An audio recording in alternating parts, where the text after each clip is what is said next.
Hi everyone, ഞാൻ dietitian Ranjini Radhakrishnan from Anugraha nutraceutical. ഇന്ന് നമ്മൾ നോക്കാൻ പോകുന്നത് the role of nutrients in hypothyroidism ആണ്. നമുക്കറിയാം, നമ്മുടെ തൈറോയ്ഡ് ഗ്ലാൻഡ് നെക്കിൽ ലൊക്കേറ്റഡ് ആയിട്ടുള്ള ഒരു ബട്ടർഫ്ലൈ ഷേപ്പിലുള്ള ഒരു ഗ്ലാൻഡാണ് ഈ ഒരു തൈറോയ്ഡ് ഗ്ലാൻഡ് എന്ന് പറയുന്നത്.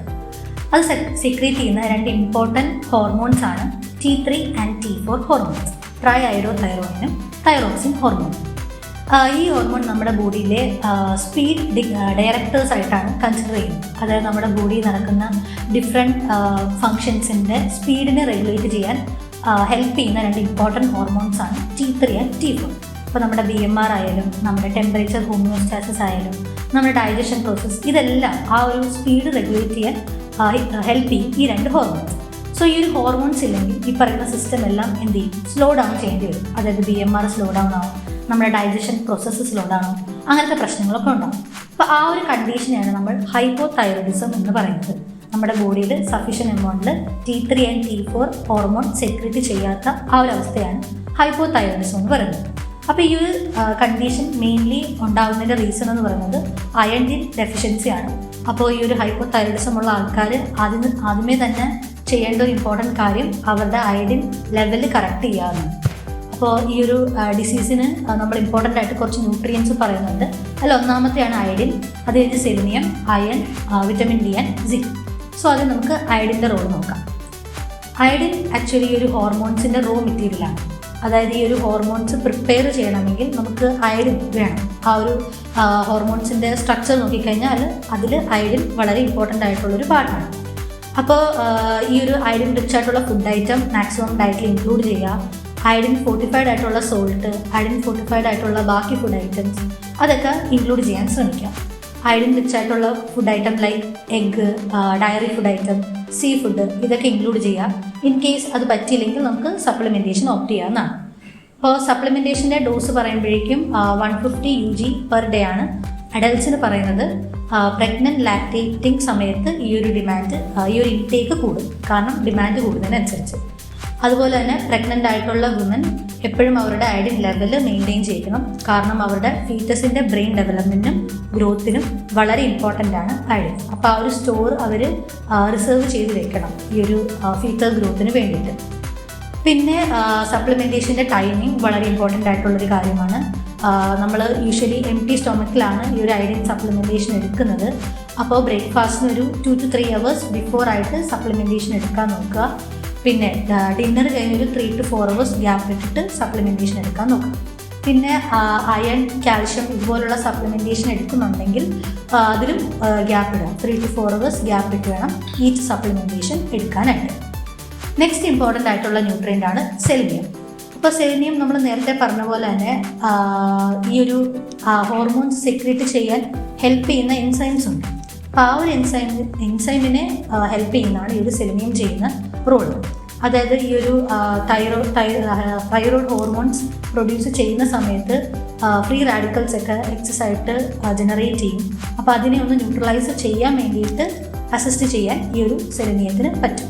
അപ്പോൾ അതാണ് ഈ ഒരു സെലിനിയത്തിൻ്റെ റോള് ഇൻ ഹൈപ്പോതൈറോയിഡിക് പേഷ്യൻസ്. ഇനി സെലിനിയം റിച്ച് ആയിട്ടുള്ള ഫുഡ് ഐറ്റംസ് ഉണ്ട്, അത് മാക്സിമം ഡയറ്റിൽ ഇൻക്ലൂഡ് ചെയ്യാം. Like Brazil nuts, sunflower seeds, legumes, whole grains, dairy food, eggs, ഇതൊക്കെ ഡയറ്റിൽ ഇൻക്ലൂഡ് ചെയ്യുക.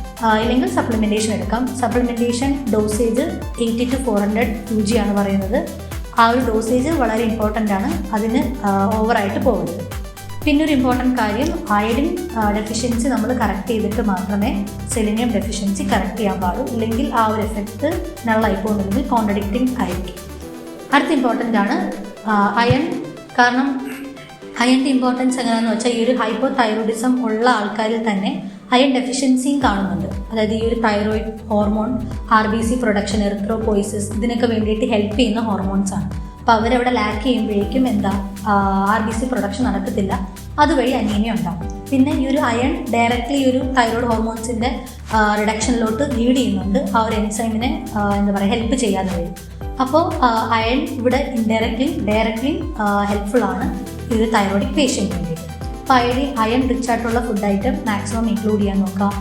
Green leaf vegetables, liver, beef, അതുപോലത്തുള്ള ഫുഡ് ഐറ്റം എടുക്കാൻ നോക്കുക. ഗ്രീൻ ലീഫ് വെജിറ്റബിൾസിൻ്റെ കൂടെ തന്നെ വിറ്റമിൻ C റിച്ച് ആയിട്ടുള്ള ഫുഡ് ഐറ്റം ലൈക്ക് അമലയോ ലെമണോ ആഡ് ചെയ്യാൻ ശ്രമിക്കുക. പിന്നത്തെ 2 ഇമ്പോർട്ടൻ്റ് ആയിട്ടുള്ള ന്യൂട്രിയൻ്റ് ആണ് വിറ്റമിൻ ഡിയും സിങ്കും. വിറ്റമിൻ ഡി എങ്ങനെ ഇമ്പോർട്ടൻ്റ് ആയെന്ന് ചോദിച്ചാൽ ഈ ഒരു തൈറോയിഡ് പേഷ്യൻസിന് ഓട്ടോ ഇമ്മ്യൂൺ ഡിസോർഡേഴ്സ് വരാൻ ചാൻസ് കൂടുതലാണ്. അതായത് അവരുടെ ഇമ്മ്യൂണിറ്റി കോംപ്രമൈസ്ഡ് ആകാൻ റിസ്ക് കൂടുതലാണ്.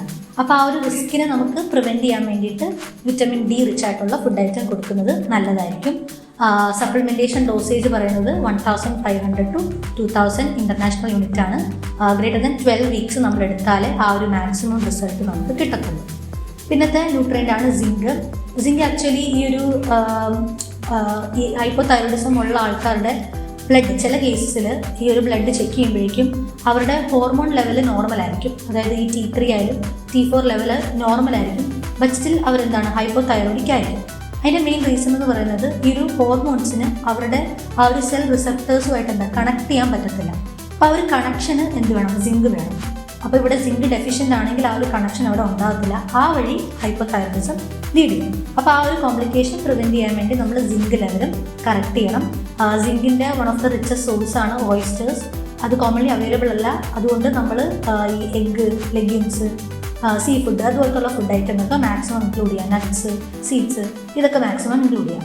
ഇനി സപ്ലിമെൻറ്റേഷൻ പറയുന്നത് വിമൻ ആണെങ്കിൽ 8 mg, മെന്നിനാണെങ്കിൽ 11 mg, ഒരിക്കലും 40 mg കൂടുതൽ സിങ്ക് സപ്ലിമെൻറ്റേഷൻ എടുക്കരുത്. അപ്പോൾ ഇത്രയാണ് ഇമ്പോർട്ടൻറ്റ് ന്യൂട്രിയൻ ഹൈപ്പോതൈറോയിഡിസം ഉള്ള ആൾക്കാർ ഫോക്കസ് ചെയ്യേണ്ടത്: iodine, selenium, iron, vitamin D and zinc. പിന്നെ കുറച്ച് ഫുഡ് ഐറ്റം ഇങ്ങനെ റെസ്ട്രിക്റ്റ് ചെയ്യണമെന്ന് പറയുന്നുണ്ട്. എസ്പെഷ്യലി ഗോയിട്രോജനിക് ആയിട്ടുള്ള ഫുഡ് ഐറ്റം. അതായത് ഗോയിട്രോജനിക് ഫുഡ് ഐറ്റം എന്ന് വെച്ചാൽ നമ്മുടെ ബോഡിയിലെ അയഡിൻ്റെ അപ്ടേക്കിനെ പ്രിവെൻറ്റ് ചെയ്യുന്ന ഫുഡ് കാറ്റഗറിയാണ് നമ്മൾ ഗോയിട്രോജനിക് ഫുഡ് ഐറ്റം എന്ന് പറയുന്നത്. ആ ഒരു കാറ്റഗറിയിൽ വരുന്ന ഫുഡ്സാണ് നമ്മുടെ cruciferous vegetable like cabbage, broccoli അതുപോലത്തുള്ള ഫുഡ് ഐറ്റം, പിന്നെ മില്ലറ്റ്, കസവ, ഇതിനൊക്കെ ഈ ഒരു ഗോയിട്രോജനിക് പ്രോപ്പർട്ടി ഉണ്ട്. അപ്പോൾ നമ്മൾ ഒരുപാട് എടുക്കേണ്ട ആവശ്യമില്ല. പിന്നെ ഒരുപാട് ഷുഗറി ഫുഡും ഫ്രൈഡ് ഫാറ്റി ഫുഡും അയഡിൻ അപ്ടേക്കിനെ ഇൻഹിബിറ്റ് ചെയ്യുന്ന ഫുഡ് ഐറ്റം ഉണ്ട്. അപ്പോൾ ആ പറയുന്ന ഫുഡ് ഐറ്റം ഒന്ന് ലിമിറ്റ് ചെയ്യുക, കൺട്രോൾ ചെയ്യുക. അപ്പോൾ പ്രോപ്പറായിട്ട് മെഡിക്കേഷൻസും ഡയറ്റും കൺട്രോൾ ചെയ്ത് നിങ്ങളുടെ തൈറോയിഡിനെ അണ്ടർ കൺട്രോൾ ആക്കുക. Thank you.